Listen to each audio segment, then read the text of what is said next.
នៅក្នុងអត្ថបទនេះគឺតកតងនឹងចិនកំពុងតែធ្វើនយោបាយក្របីស៊ីស្រូវ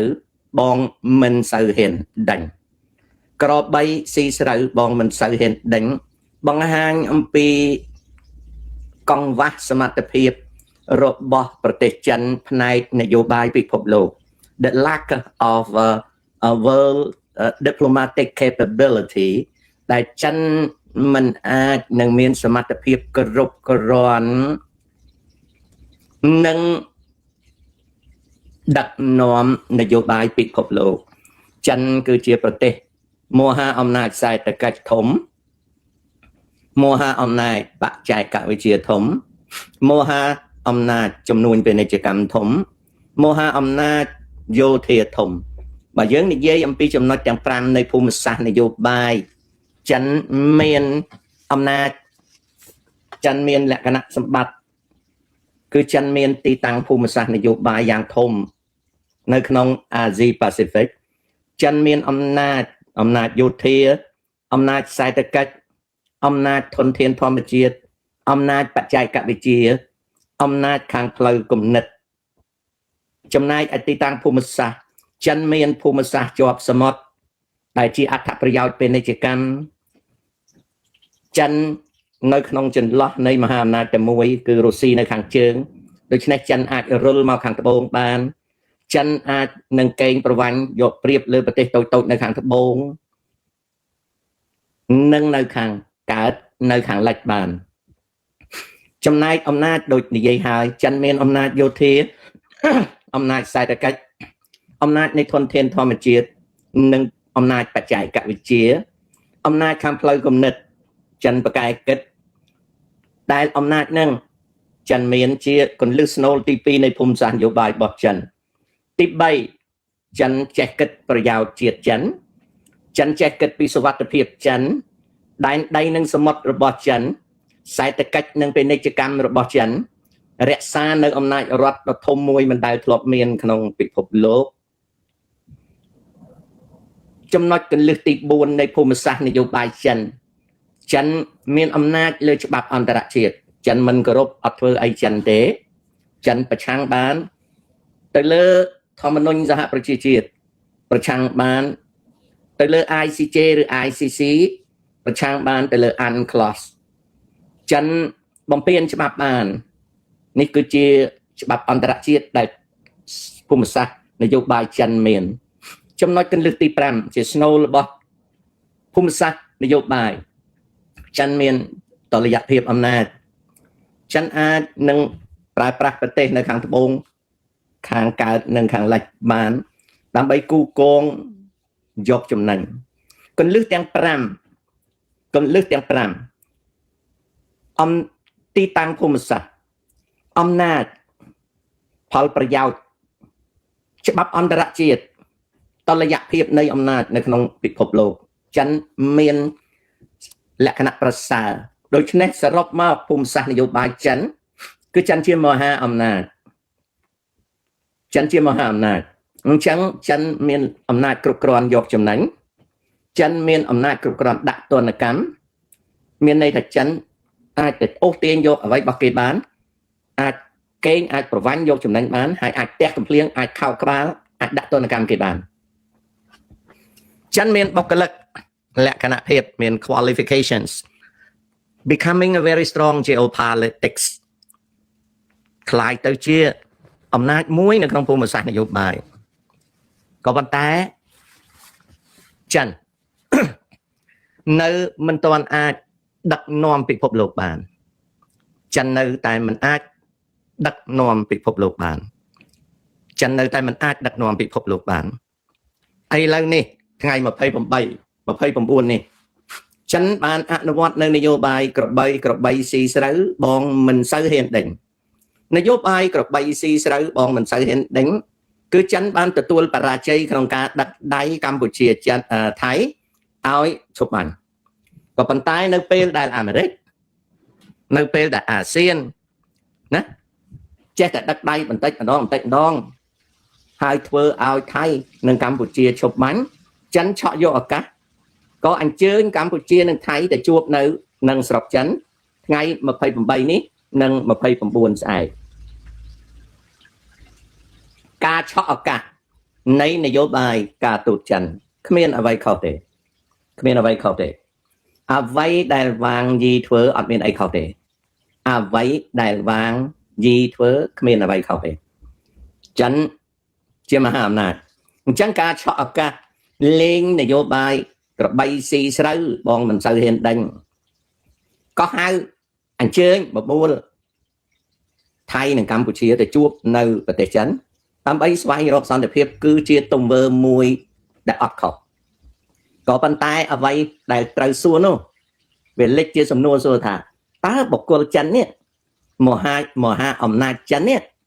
មានសមត្ថភាពចងក្រងសន្តិភាពមួយ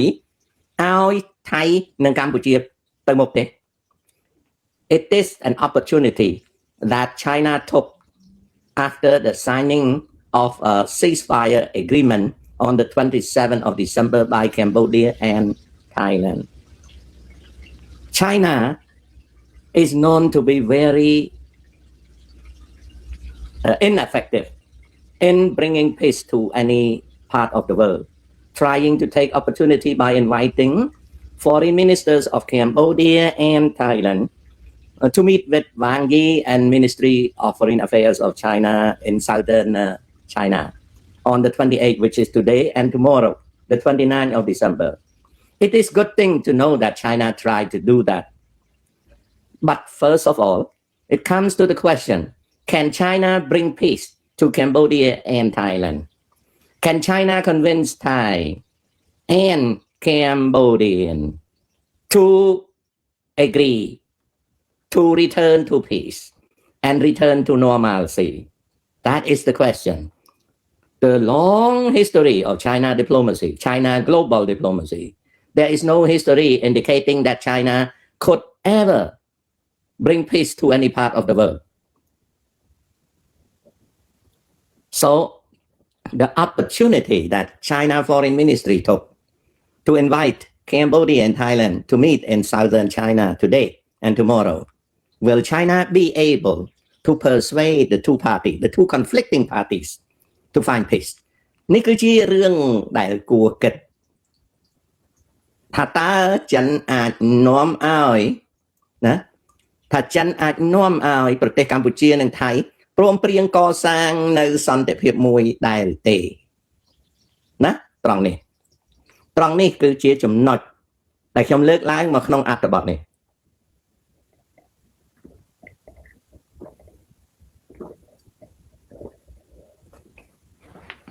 ខ្ញុំបានជម្រាបប្រិយមិត្តហើយតែតាំងពីឆ្នាំ1949មកចិនមិនដែលធ្លាប់មានតែម្ដងក៏អត់ដែលធ្លាប់មានដែរដែលអាចនាំឲ្យប្រទេសមួយដែលមានចំនួនជាមួយប្រទេសមួយទៀតនឹងទៅរកសេចក្តីសុខសន្តិភាពទេនយោបាយការបរទេសរបស់ចិនខ្សោយរហូតដល់ឆ្នាំ2005ហើយចាប់ពីឆ្នាំ2005មកដល់20ឆ្នាំកន្លងទៅនេះចិនមានសមត្ថភាពជា super power diplomat ជាអ្នកការទូតមហាអំណាចម្នាក់ក៏ប៉ុន្តែចិនមិនដែលមានឆន្ទៈនិងប្រសិទ្ធភាពក្នុងការស្វែងរកសន្តិភាពឲ្យភាគីណាមួយទេនៅមជ្ឈមបូព៌ានៅអាហ្វ្រិកនៅ Persian នៅ Latin America នៅអាស៊ីចិនអត់អាចរកណានៅអត់អាចរកសន្តិភាពឲ្យបានទេតើពេលនេះល្បិចក្របីស៊ីស្រូវបងមិនសូវហ៊ានដេញក្របីដើរចេញបងដេញឲ្យស្រីមើលចិនគ្មានសមត្ថភាពនាំឲ្យមានការឈប់បាញ់ប៉ុន្តែពេលឈប់បាញ់ចិនបញ្ញាល់ហៅខ្មែរនិងថៃទៅប្រជុំនៅភាគខាងត្បូងថៃខាងត្បូងចិនដើម្បីរកសន្តិភាពតើបានអីរកសន្តិភាពបើការឈប់បាញ់នេះវាកំពុងតែផុយស្រួយយ៉ាងហ្នឹងអាហ្នឹងឯងគឺជាចំណុចដែលយើងត្រូវគិតអញ្ចឹងនៅពេលបញ្ចប់កិច្ចជួបជំនុំគ្នានិយាយគ្នានៅថ្ងៃច័ន្ទតើរដ្ឋមន្ត្រីសីហាស័កជាមួយនឹងរដ្ឋមន្ត្រីប្រាក់សុខុនអាចរកអ្វីឃើញឬទេណាអាចរកអ្វីឃើញឬទេនេះគឺជាអត្ថបទដែលខ្ញុំអធិប្បាយ20នាទីនេះណាបងប្អូនតើចិនអាចដាក់ដៃអាចបបួល អាចបញ្ចុះបញ្ចូលខ្មែរនិងថៃឲ្យឈប់បាញ់ឬទេនៅពេលដែលរដ្ឋមន្ត្រីសីហស័ក្តិគឺជារដ្ឋមន្ត្រីការបរទេសនៃរដ្ឋាភិបាលចាំផ្ទះដែលត្រូវឃោសនាជាមួយនឹងគណៈបករបស់គាត់គឺគណៈបកភូមិใจថៃដើម្បីសន្លឹកឆ្នោតតើ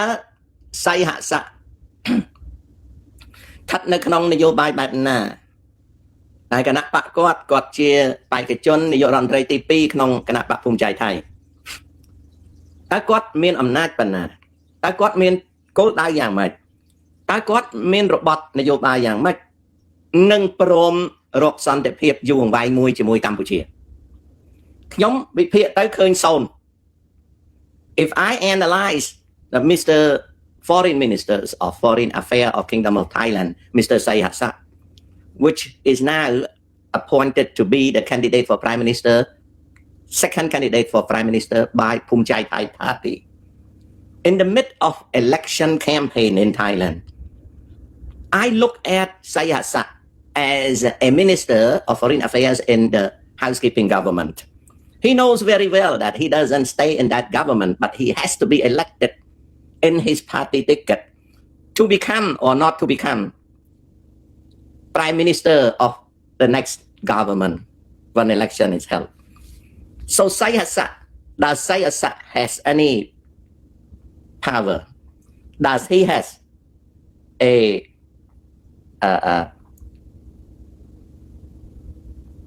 policy, an objective to find lasting peace with Cambodia? When analyzing his situation, I see that he doesn't have it.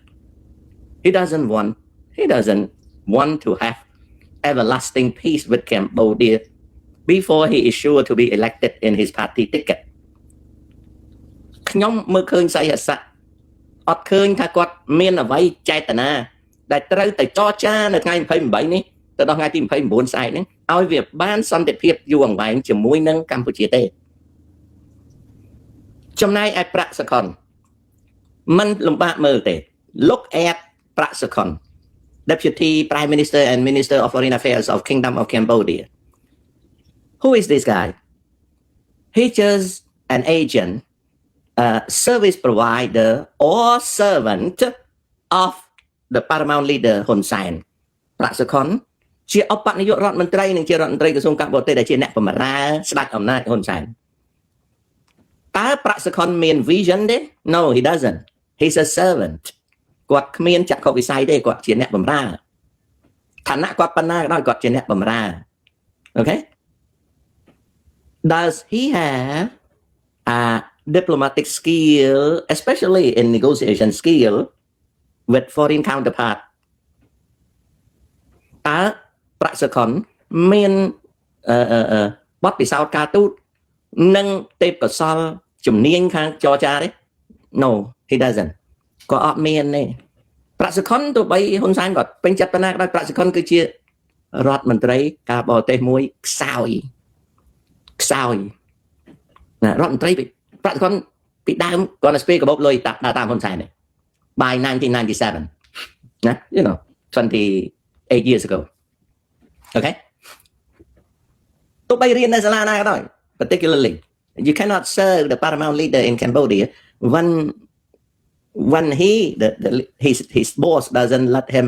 use his head គឺលោកហ៊ុនសែនអត់ដែលឲ្យលោកប្រាក់សខុនប្រើខួរទេគឺឆ្វេងស្ដាំអង្គុយក្រោកឈររត់ដើរអញ្ចឹងមនុស្សពីរនាក់មនុស្សម្នាក់ឈ្មោះសៃហស័កមកពីប្រទេសថៃគ្មានចេតនាអីគ្មានរបៀបវារៈអីនឹងស្វែងរកសន្តិភាពយូរអង្វែងទេមនុស្សម្នាក់មកពីកម្ពុជាគឺធ្វើតាមច្បាប់តែអត់មាន agenda អត់មាន skill អត់មានអំណាចអីសម្រាប់ធ្វើ negotiation ទេអញ្ចឹងមានន័យថាភាគីថៃក៏មកដៃទៅទេចំណែកភាគីកម្ពុជាចាំតែបានសន្តិភាពទេពីព្រោះខ្ញុំនិយាយមួយម៉ាត់ចុះកុំឲ្យខឹងខ្មែរវាយចាញ់គេដូចតែត្រូវការសន្តិភាពណាទោះបីនៅអួតតិចក៏ដោយក៏ទុកថ្ងៃស្អែកចុះខ្មែរចង់បានសន្តិភាពដោយលោកហ៊ុនសែនគាត់វាយចាញ់គេ គាត់ត្រូវការសន្តិភាពអញ្ចឹងគាត់ប្រាប់ថាឲ្យរកសន្តិភាពតែសីហសៈគាត់ត្រូវចូលឈ្មោះបោះឆ្នោតណាគាត់ត្រូវចូលឈ្មោះបោះឆ្នោតគាត់មិនទាន់កាន់កាប់តំណែងត្រឹមត្រូវបកគាត់ត្រូវប្រកួតប្រជែងក្នុងការបោះឆ្នោតគាត់គ្មានត្រូវការសម្រេចអ្វីនៅក្នុងពេលដែលគាត់គ្រាន់តែជារដ្ឋមន្ត្រីចាំផ្ទះ I see China is very smart ខ្ញុំឃើញចិនបកឆ្លាតណាស់ taking opportunity cut before America in bringing Cambodia and Thai to go to China and try to persuade both of them to find peace. China is very smart, but acting in the wrong time. ចិនឆ្លាតក្នុងការអូទាញកម្ពុជានិងថៃទៅប្រជុំនៅប្រទេសចិន seem to be very smart, but China acting in wrong time. Why it is wrong time? តើវាខុសស្អីខុសពេលវេលាតោះអាពីរអ្នកហ្នឹងអាមួយវាចង់បានសន្តិភាពអាមួយទៀតវានៅបោះឆ្នោតអញ្ចឹងអ្វីដែលខាងភាគីថៃនិយាយជាមួយនឹងភាគីចិនវាអត់ខនគ្រីតទេវាអត់មាំទាំទេចិនវាឆ្លាតប៉ុន្តែចិនអត់ដឹងថាអាពីរអ្នកហ្នឹងអត់ដល់ពេលចេញទឹកទេព្រោះវាអត់ខ្សែកាមថៃមកពងទុនណាកម្ពុជាចង់តឡើងក្រែឲ្យស្រាតខោឲ្យគេធ្វើទេប៉ុន្តែអានោះវាពងទុនចំណែកចិនវិញរៀបក្រែឡើងស្អាតឲ្យដេកជាមួយគ្នាតើអាពីរអ្នកនឹងរករាត្រីទឹកខ្មុំឃើញទេរកមិនឃើញទេនេះនិយាយស្រួលឲ្យច្បាស់បន្តិចឲ្យងាយស្ដាប់ចាប់គូខុសពេលឃើញទេអញ្ចឹងសរុបសេចក្តីមក30នាទីនេះអ្វីដែលកើតឡើងថ្ងៃ28និង29 James Sok គឺជាមនុស្សម្នាក់ដែលអត្ថាធិប្បាយរឿងអីក៏ដោយគឺអត់និយាយក្រោយព្រឹត្តិការណ៍ទេ James Sok ព្យាយាមនិយាយឲ្យតាន់ព្រឹត្តិការណ៍ You know, James Sok is an entertainer. I am content maker. I do talk show. I am not serious. I joke. I have fun with my fan. I tell you story. James Sok គឺជាអ្នកបម្រើការក្នុង show កំសាន្តទេណា show របស់ខ្ញុំនឹងជា entertainment ទេណាជួនកាលក៏ភូតជួនកាលក៏កុហកជួនកាលក៏រំចាក់ក្បាច់ជួនកាលក៏ធ្វើរឹកកំ pl ែងជួនកាលក៏ត្រូវគេថាបាយថ្នាំអីយ៉ាងលក្ខណៈតែអ្វីមួយដែល James Sok តែងតែធ្វើលេងណា You know I talk play ណា my talk show is a play ខ្ញុំនិយាយលេងណាគេថា talk play and I am thinking play ខ្ញុំគិតលេងand I am creating something ដែលអត់ពិតអត់មានការពិតទេតែខ្ញុំមានទម្លាប់មួយគឺតែងតែនិយាយអ្វីតាន់ព្រឹត្តិការណ៍ឥឡូវថ្ងៃទី28ណាថ្ងៃទី29ស្អែកថ្ងៃច័ន្ទខ្ញុំប្រាប់ហើយថាប្រហែលជាលទ្ធផល0 whatever agreement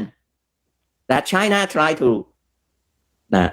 persuade Cambodia and Thai to agree will not work. China is smart, but took the wrong time. Thai and Cambodia ready for peace. Thai is not ready for peace. ដូច្នេះ30នាទីនេះខ្ញុំនិយាយប៉ុណ្ណឹងឥឡូវសំសួរថាតើបងប្អូនយល់ថាចិនអាចបបួលខ្មែរហើយនិងថៃត្រូវគ្នាទេ